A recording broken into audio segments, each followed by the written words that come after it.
non muslim ani hapchal isi kam maina happy hai kanda state sigi BJP gi president oiba adumba MP ju oiba akoi madam Sada gi maming si hapchal leba ko ada laibo wafam di Workpa Amendment Act si akoi keno da 15 April 2025 ta India gi president SNP raga pass tawkhibani adugi matam tu da akoi India da leiba muslim punamakna akoi sigi excel akoi lining laisonda khutin janbani article number 25 ta khutin janbani article number 26 ta khutin janbani article number 29 ta khutin janbani India gi adumba preamble na piriba secularism haibodo mada khut thabani masigi thawak singse tobiganu haibo phamsi hairaga layaba Workpa haibadi akoi permanent dedication haibane permanent dedication se Canada to bono akanda akoi Almighty Allah God ta akoi God ki mingit da akoi punamakna akoi lejariba property magi lejariba property to degi akoi percentage kharadi God ki ming da kathok pase mase pious ke no phangi haidana madugi thajana ba adugi makhada kathok chaba property ne ba mase government degi loba property nate ba adugi property to administer tawnana bagi damakta semba ek tu ne Workpa ek हारिसे मसी अखोगी 1913 दगी लेरकपा एक नेबा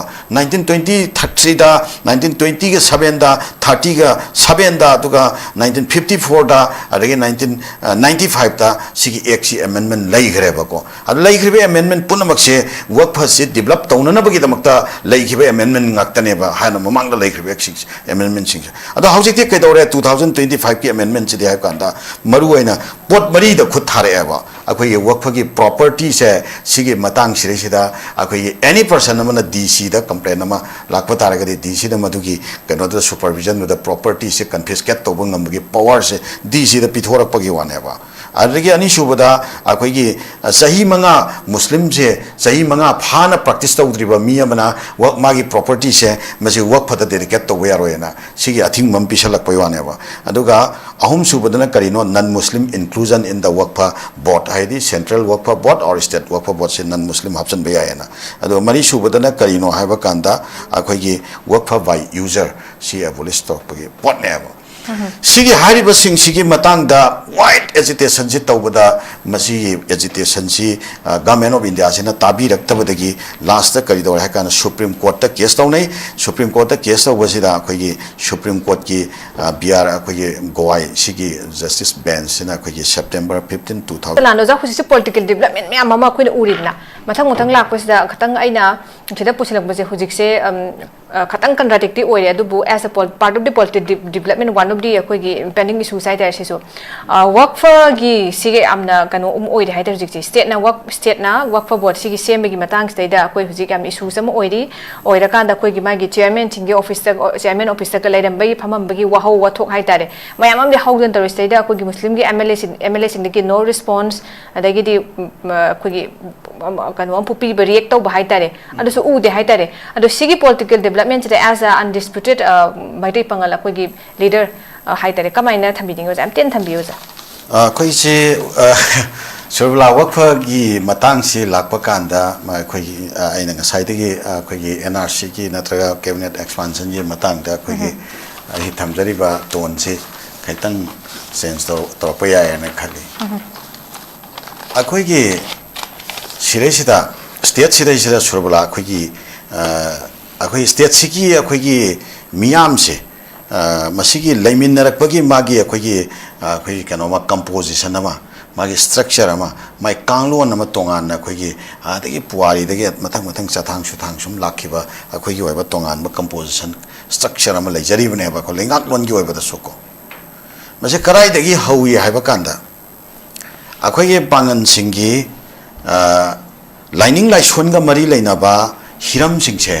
masi khut thinjal loi haibase masi akhoi gi matam amada akhoi gi lebiramba ining thau akhoi khagem bana matam du da akhoi gi pangan singsi da pibiramba keno mane guaranteed amane ba pangan sing da pibiramba thajar madu karina proof tawi hakanda kaji loi sangena ningthau gi konung da thambirami se akhoi gi pangan gi dharma karma ga mari leina ba dharma gi manung chan badal leiba magi law of inheritance or law of matrimonial kano singse issues or lai mayam che loina akhoi gi dharma gi oiba jurisprudence gi madu gi mayam do administer tawna ba tongan na sira khuthin jan da bagi chanabi president tama mafam se मतम से लाखरबने बको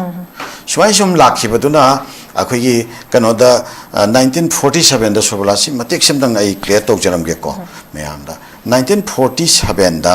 अखोगी state सिगी अखोगी मनिंग तंबा government अमा अखोई कनागी सुमी खा पोंदबा अखोगी ओइबा government अमा Manipur state constitution act की मखादा लैरा कांदको कॉन्स्टिट्यूशन एक्ट मसामक्ता अखोगी पॉलिटिकल रिजर्वेशन पीरगा सीट अहुम रिजर्वेशन पीरगा लाइने होय खोसे सुमाइना अखोगी मतमदुदा कॉन्स्टिट्यूशन ड्राफ्टिंग कमिटी दा पांगलमा यावरगा इंटरिम गवर्नमेंट ता पांगलमा अदुम यावरगा अदुदगी अमुका इंडिया की फिबानुंगदा तिल्ला मतुंगदा लेरखिबा मागी कंस्टिट्यूटिव गवर्नमेंट सिंगजे मसिदसु कैबिनेट ता पांगलमा यावबगी प्रेसिडेंसी अदुम लिसांग सिटना लाखिबनेबा माइकल को मसे करिगिनो हाबदा मथौसु ताबा मरमदि स्टेट सिगी ओइबा कंपोजिशन से 1947 दा अखोगी लेरंबा अखोगी कनोदुदा अखोगी बॉब कथिंग कौबंगा अदगे अखोई कनो अमगा अखोगी कनोदगी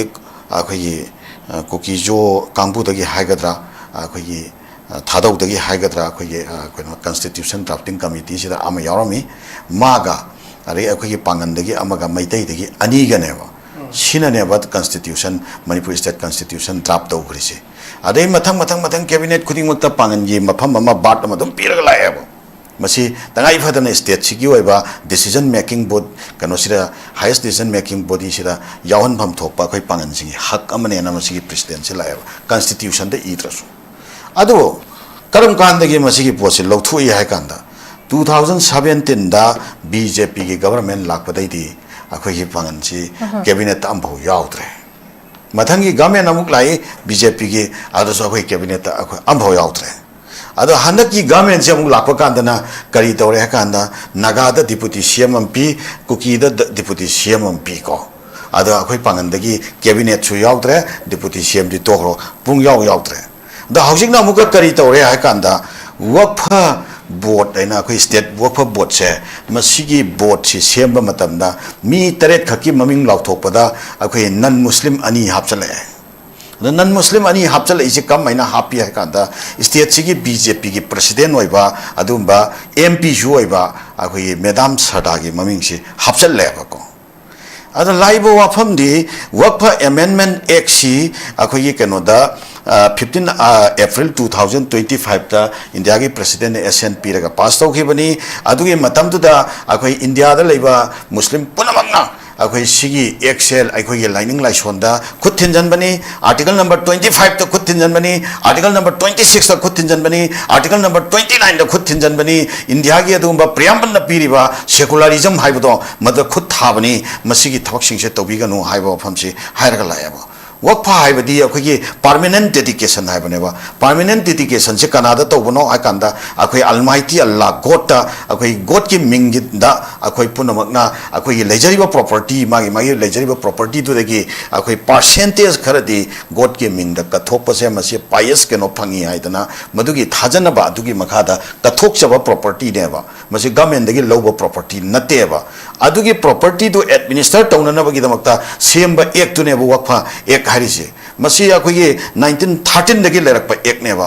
1923 दा 1920 के 7 दा 30 का 7 दा दुगा 1954 दा अदगी 1995 दा सिगी एक सी अमेंडमेंट लैखरेबको अद लैखरेबे अमेंडमेंट पुनमक से वक्फा से डेवलप तौननबगी दमकता लैखिबे अमेंडमेंट ngaktaनेबा हाना ममांगदा लैखरेबे एक अमेंडमेंट सिंग अद हाउजिक ते कैदौरे 2025 की अमेंडमेंट से हाय कांदा मरु ओइना पोट मरी द खुद थारेबा अखोई वक्फा की प्रॉपर्टी से सिगे मतंग सिरेसिदा अखोई एनी पर्सन अमना डीसी दा कंप्लेन अमा लाखपा तारगदि डीसी दा मदुगी कनो दा सुपरविजन द प्रॉपर्टी से कन्फिस्केट तौब ngambagi पावर से डीसी दा पिथोरकपगी वानेबा अदगी अनि सुबदा अखोई सही मंगा मुस्लिम से सही मंगा फाना प्रैक्टिस तौद्रिबा मी अमना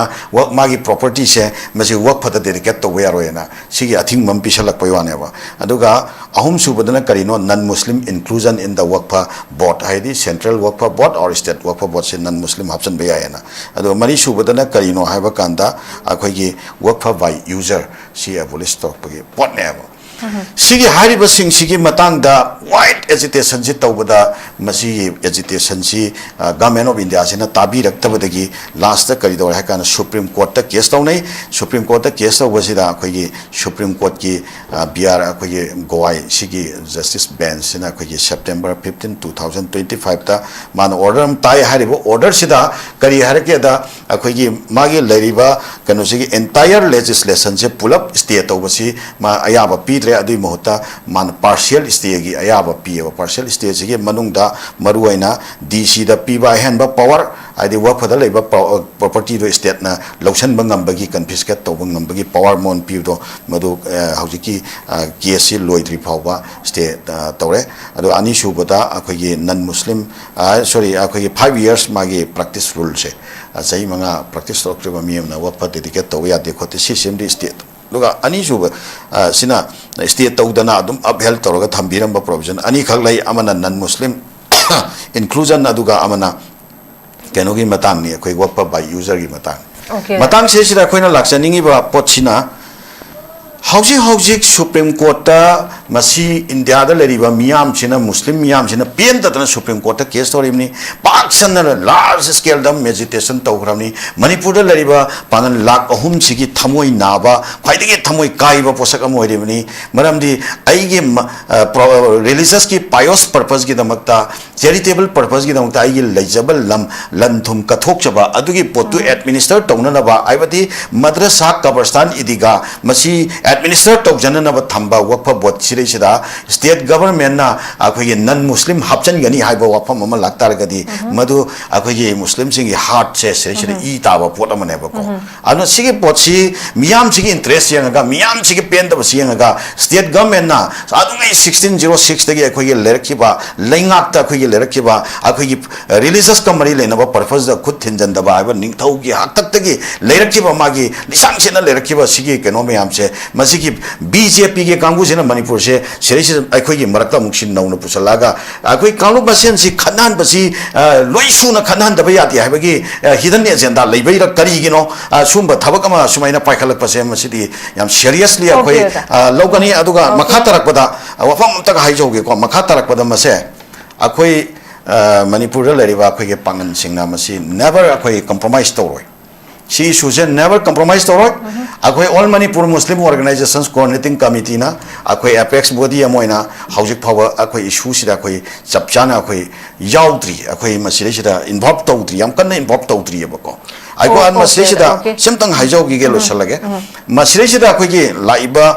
कनो से अखोई रिलीजियस लीडर सिंग अमसुंग अखोई छात्र खरना मसिगी कनो सिंग से अखोई मूवमेंट गी कनो से हरकपनी लमलम सिंग दगी तोंगानबा मूवमेंट मैम लाई सिगे तांकक सिरेसिदा गवर्नमेंट अखोइना आरएस दा अपील तौजरी से मसी अमसु मसी पेनतबसी लेतननब गवर्नमेंट तौगेदि तौबा यायबको अदो अखोई सिरेसिदा इशू में खकिदा अखोइना गवर्नमेंट सी यामना सा चाउना यामना अखोइना कंस्ट्रक्टिवली यंगजबनी अदो सिगी मतंग सिदा याम चाव मिस्टेक अमा गवर्नमेंट से कमिट तौदोरे सिना बरम ओइरकांदा अखोई याम अचौबा लार्ज स्केल अखोई मूवमेंट लाप याय नत्रगा लीगल की तोंगान तोंगानबा कॉम्प्लिकेशंस में यामसु लाप याय मखा तरकपदा लाखथब 2000 की 27 की इलेक्शन द केंद्र कुनगा मंगा तरुक ते इफेक्ट तोरप याय एज वेल एज अखोई की सिरेसिदा परपिट्रेटर खर थोरै मुस्लिम की एमएलए खर लेरिबसे मसे मागे अखोई पोजीशन याम क्लियर होइबा ताई अदुगा लोइनादा नौना चेयरमैन पाइरेबा मसासिसु मागे पोजीशन क्लियर होइबा मथौ ताई इंटेंडिंग कैंडिडेट मखैगी जो पोजीशन क्लियर होइबा मथौ ताई अदुगा मुस्लिम की वोटर यावबा कॉन्स्टिट्यूएंसी सिंग द वोट लेपकनी राजनीति तौगनी खनबिरिबा इचलिनाउ सिंग नसु मागे पोजीशन क्लियर होइबा मथौ ताई हारिबा सिंग से मसी लोइना 2027 की अखोई लाकदोरिबा इलेक्शन से सिरेसिदा अखोई लेरिबा मणिपुर की पांगन प्रजाना मदुगी चपचावा बिफिटिंग रिप्लाई सुंग सोयदन पिरकनी वफच की सिददी रिलीजियस के मैटर ने यामना मसेसिदा अखोई फागी फरांग सानबदी चुमदे अदुगा मसी अखोई ताहुकिबा मतम खरगी ममांगदा कनागुंबा एक्टिविस्ट हाइतारेनेको अखोई रिलीजियस पर्पस सिदा ngangoidaba wa ngangba hairoidaba wa haiba adumda अखोई मैहौ लांपोकना चिंगबा थोपा युम काइबा तोबा थोपै पोट लेग्रामने अदना सिरेसिदा कनागुंबा परपिट्रेटर खरना मूवमेंट तौरिबा सिंगदा पुकनिंग नागदबा अदुदा अखोई डिस्टॉर्ट तौगदबा मोइदा डिस्टर्ब तौगदबा wa ngangba खोटपा कनामता मसी तवहनिंगदे अदुमाइना सुम थमजगे okay okay thank you so much Waqf board किसिसु वन ऑफ दी अखोगी इशू साइटर एदुना Islam learning dharma chatpa singi sanctity da